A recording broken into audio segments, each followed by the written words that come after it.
Welcome back after the break. और जब हमने प्रोग्राम शुरू किया था तब भी आपसे बात की थी एक बिग डेवलपमेंट के हवाले से, और अब हम सियासी सेगमेंट में भी बात करेंगे कि क्या कुछ हो रहा है, पाकिस्तान के किरदार के हवाले से बात करेंगे। क्योंकि आपको पता है कि एक बिग डेवलपमेंट इसलिए भी है क्योंकि दुनिया इस वक्त पाकिस्तान की फॉरेन पॉलिसीज़ को सराह रही है।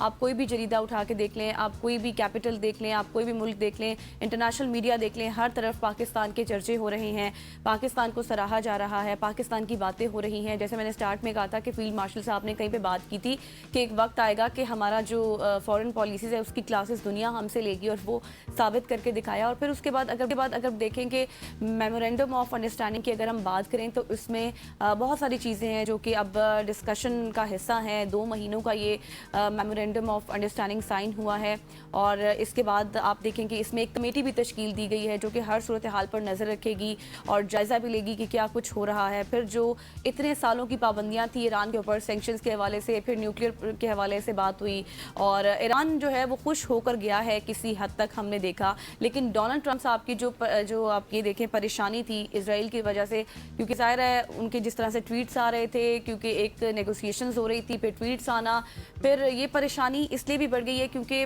वायोलेशन करता है इसराइल, और अभी तक हम देख रहे हैं कि वायोलेशंस हो रही हैं, और हम ये चाहते हैं कि ये अब वायोलेशंस आगे ना हो। 2 महीनों का ये एग्रीमेंट है, लेकिन इसके बाद भी। और हमने एक चीज़ देखी पाकिस्तान के हवाले से, हसनैन के जब ये नेगोशिएशंस हो रही थी, मोहसिन नकवी साहब जा रहे थे, तो एक बहुत इंपॉर्टेंट चीज़ कि कोई भी खबर उस तरह से लीक नहीं हुई, मीडिया तक कोई भी खबर नहीं, जो कि बहुत बड़ी बात है। बिल्कुल ऐसे पाकिस्तान के मीडिया का, पाकिस्तान के लोगों का एक बड़ा ज़बरदस्त किरदार रहा। इसी पे बात करने के लिए हमाद हसन साहब हमारे साथ मौजूद है। आप political analyst, thank you so much for joining us. सबसे पहले तो सर पाकिस्तान की मीडिएशन के हवाले से बात करूंगा, जो इस वक्त स्विट्ज़रलैंड में सब कुछ हुआ, पूरी दुनिया ने देखा। पाकिस्तान की मीडिएशन में मुज़ाकरात हुए, कामयाब हुए, 60 रोज़ा एक मेमोरेंडम के ऊपर दस्तखत हुए। आप इस पाकिस्तान की पॉजिटिव डिप्लोमेसी को किस तरह से देखते हैं? का एक बहुत बड़ा सफारती फतह तो सामने आ गया है, और ये एक बहुत तारीखी फतह है। यानी उस जंग को पाकिस्तान ने रोका जो जंग 47 साल से दरअसल जारी थी। यानी 1979 में ईरान में रिवॉल्यूशन आया था, और फिर उसके बाद अमेरिका और ईरान एक दूसरे के मुकाबिल थे, एक दूसरे के खिलाफ प्रॉक्सी वार भी लड़ते रहे, एक दूसरे के साथ सफारती ताल्लुकात भी नहीं थे, एक दूसरे के साथ तहजीबों का तसादुम भी था, एक दूसरे के हमसाया मुमालिक भी नहीं थे। तो ये एक मुश्किल जंग थी, एक मुश्किल सफारतकारी थी। अब पाकिस्तान ने सिर्फ 3 महीने के अंदर अंदर, 3 या 4 महीने के अंदर अंदर उस पर काबू पा लिया। वरना ईरान के साथ जब अमेरिकन खुद डायलॉग कर रहे थे ओबामा दौर में, 2 साल लगे थे। तो ये हालांकि उस वक्त जंग भी नहीं थी।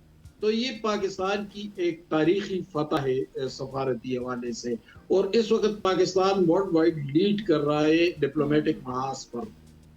15 ममालिक ने, जो 15 अहम तरीन ममालिक है, जिसमें चीन, कनाडा, फ्रांस, बरतानिया, ये ममालिक शामिल है, उन्होंने पाकिस्तान की तायीद की। पाकिस्तान के अगर किसी ने तायीद नहीं की, 2 ममालिक खामोश है, तो वो इंडिया और इसराइल ही है।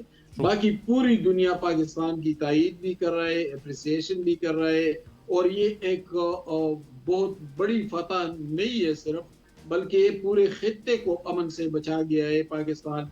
और ये खित्ता जो जंग की लपेट में आ रहा था, ईरान के सराउंडिंग कंट्रीज जितने भी थे वो सारे मुस्लिम कंट्रीज थे, पाकिस्तान था, अफगानिस्तान, तुर्की, ताजिकिस्तान, ये सारे, कतर और ओमान, बहरीन तक।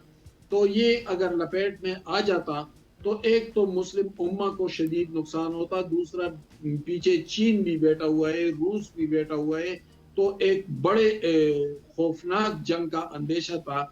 लेकिन ये पाकिस्तान का एहसान है पूरी दुनिया पर कि उसने इस जंग को रोक दिया और उसे अमन की तरफ मोड़ दिया। बिल्कुल सर, आपने दुरुस्त फरमाया, और जिस तरह से सिफारतकारी आसान नहीं थी, और बिल्कुल आपने ये भी ठीक कहा कि ये ज़ाहिर है वर्ल्ड वॉर 3 को रोकना आसान नहीं था। लेकिन हमने देखा कि ट्रंप ने तारीफ़ की चीन की भी, और कहा कि चीन में दोबारा भी जाऊंगा। फिर पाकिस्तान की भी जिस तरह से तारीफ़ की जा रही है, फील्ड मार्शल साहब की भी तारीफ़ की जा रही है। सर अब मुझे थोड़ा ये बताएं कि ईरान के साथ भी हमारे अच्छे ताल्लुकात हैं, फिर हमारी अमेरिका के साथ भी अब बढ़ती हुई कुर्बत है। जिस तरह आप देखें ना, जेडी वेंस ने ये भी कह दिया है कि वी लव पाकिस्तान। तो आपको लगता है कि पाकिस्तान ने दोनों कंट्रीज़ के साथ एक बैलेंस कायम किया है ताल्लुकात के हवाले से? کہ فوری طور پر تو ہم یہ ایکسپیکٹ نہیں کر سکتے کہ فوری طور پر فضا یو ٹرن پہ آ جائے گی. ظاہر ہے کچھ ابھی تکنیکی معاملات ہیں اس کو آگے کی طرف بڑھا رہے ہیں. لیکن آج جب سوئٹزرلینڈ میں ملاقات ہو رہی تھی تو وہاں پہ جو باڈی لینگویجز تھے, جو جسچر ہم دیکھ رہے تھے, جو آپٹکس تھے, تو وہ انتہائی پازیٹیو تھے. یعنی تمام لوگوں نے پاکستان کی بھی تعریف کی. تو جب پاکستان کی تعریف اگر امریکی بھی کر رہے ہیں, ایرانی بھی کر رہے ہیں, قطر والے بھی کر رہے ہیں, تو اس کا مطلب یہ ہے کہ جو پاکستان جو سٹیپس لے رہا ہے, پاکستان آگے کی طرف بڑھا ہے, تو اس کی اپریسیشن دراصل اس کی تائید ہے. اور اس تائید کا مطلب ہے صلح کی جانب پیش رفت. تو اس میں تو پاکستان کو ایک بڑی کامیابی مل گئی ہے. پاکستان پر کانفیڈنس بھی پوری دنیا کا بڑا ہے, اور دونوں ممالک خواہ وہ امریکہ ہے یا ایران ہے, دونوں کے ساتھ بہت قریبی تعلقات پاکستان کے رہے ہیں.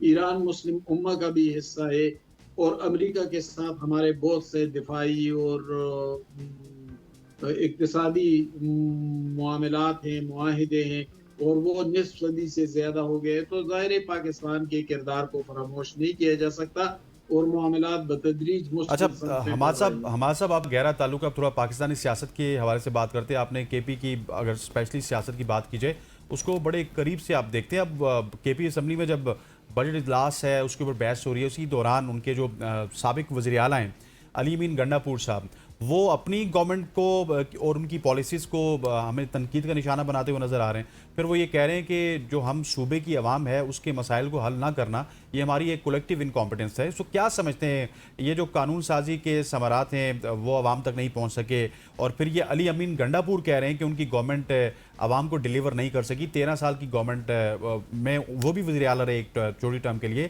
لیکن جب وہ وزیر اعلیٰ تھے تو وہ کبھی اسلام آباد ہوتے تھے چڑھائی کرنے کے لیے, کبھی برہان تک پہنچ جاتے تھے. سو یہ بیان دینا تو ایک کھلا تضاد نظر آ رہا ہے مجھے. دیکھیں, اگر علی امین اس طرح کی بات کر رہے ہیں تو چلو بات تو ٹھیک ہے, لیکن کیا علی امین کے دور میں صورتحال بہتر تھی؟ کیا بدترین تاریخ کی بدترین کرپشن اس میں نہیں ہوئی؟ کوہستان سکینڈل جیسے معاملات سامنے نہیں آئے, CNW سکینڈلز معاملات سامنے نہیں آئے, پوسٹنگ ٹرانسفر کے معاملات سامنے نہیں آئے تھے. تو ان کا اپنا ٹریک ریکارڈ کون سا اچھا ہے کہ وہ دوسروں پر تنقید کرے. ہاں, یہ بات کہ علی امین گنڈاپور متبادل کے طور پر سامنے آ رہے ہیں اور وہ سہیل افریدی کو ہٹانا چاہتے ہیں, تو اس بات کو تو تقویت مل گئی جو اسمبلی میں انہوں نے تقریر کی, یا جس طرح P T I MPAs کے درمیان ایک سپلٹ دکھائی دی, ایک دراڑ دکھائی دی. تو پی ٹی آئی کے اندر وہ اجتماعیت نہیں ہے جو کسی جماعت کے اندر ہونی چاہیے. دوسری بات یہ کہ گورننس کے حوالے سے وہ شدید ناکامی کا شکار ہیں, کرپشن بہت زیادہ ہو رہی ہے. لیکن یہ تو ہمیشہ سے اس طرح ہوتا رہا. پرویز خٹک کے دور میں بھی تھا, علی امین یہ محمود خان کے دور میں بھی تھا, علی امین گنڈاپور کے دور میں بھی تھا, اب بھی ہو رہا ہے. تو پی ٹی آئی کو انتظامی حوالے سے اور سیاسی حوالے سے فقدان کا سامنا ہے. ان کے نہ سیاسی کارکنوں کی تربیت ہوئی ہے, نہ ان کے لیڈروں میں کوئی میچورٹی ہے, اور پرفارمنس تو انہوں نے کبھی دکھائی نہیں, نہ پنجاب میں دکھائی. پنجاب میں عثمان بزدار کو لے کر آئے تھے, اور پھر فرا گوگیا اور کیا کیا کردار دکھائی دینے لگے تھے. اسی طرح عمران خان مرکز میں تھے تو مرکز میں بھی کرپشن عروج پر تھی. پختونخوا کی تو صورتحال ہی گزشتہ 13-14 سال سے یہی ہے.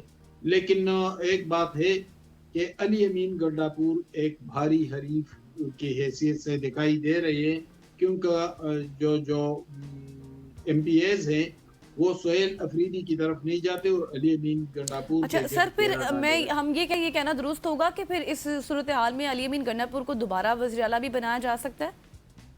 وہ تو ابھی ہم قبل از وقت بات تو نہیں کر سکتے, لیکن جو حقائق ہیں ہمارے سامنے وہ یہی ہے کہ پی ٹی آئی میں پہلے کبھی اتنی بڑی مخالفت تو دیکھنے میں نہیں آئی تھی. اب پی ٹی آئی کے اندر ایک مخالفت موجود ہے, باغیانہ پن موجود ہے. 35 کے قریب MPs Sohail Afridi کی مخالفت میں سامنے آئے, اور وہ بہانہ بنا رہے ہیں کہ ہم عمران خان کی رہائی پر ناراض ہیں, کہ عمران خان کے لیے تحریک نہیں چلائی گئی، تو یہ لوگ پہلے کہاں تھے؟ یہ مشتاق غنی، یہ فضل الہی، یہ سارے پہلے کہاں تھے؟ قاسم علی شاہ، ورنہ عمران خان کے لیے 26 نومبر بھی ہوا تھا، کئی کارکن بھی مارے گئے تھے، تو کیا اس وقت یہ لوگ سامنے آئے تھے؟ جب ٹھیک احتجاج ہو گیا روز روز ادھر سے آتے تھے تو یہ لوگ کہاں تھے؟ عمران خان ایک بہانہ ہے، اصل میں Abbas sahab thank you so much for joining us. Imran Khan کی گورنمنٹ کے حوالے سے بات کر رہے تھے، کے پی گورنمنٹ کے حوالے سے بات کر رہے تھے حماد حسن صاحب، سینئر جرنلسٹ اور پولیٹیکل اینالسٹ ہمارے ساتھ موجود تھے. خواتین و ذات یہاں پہ وقت ہو چاہتا ہے ایک شارٹ سی کمرشل بریک کا، بریک لیتے ہیں، واپس آتے ہیں، ہمارے ساتھ رہیے.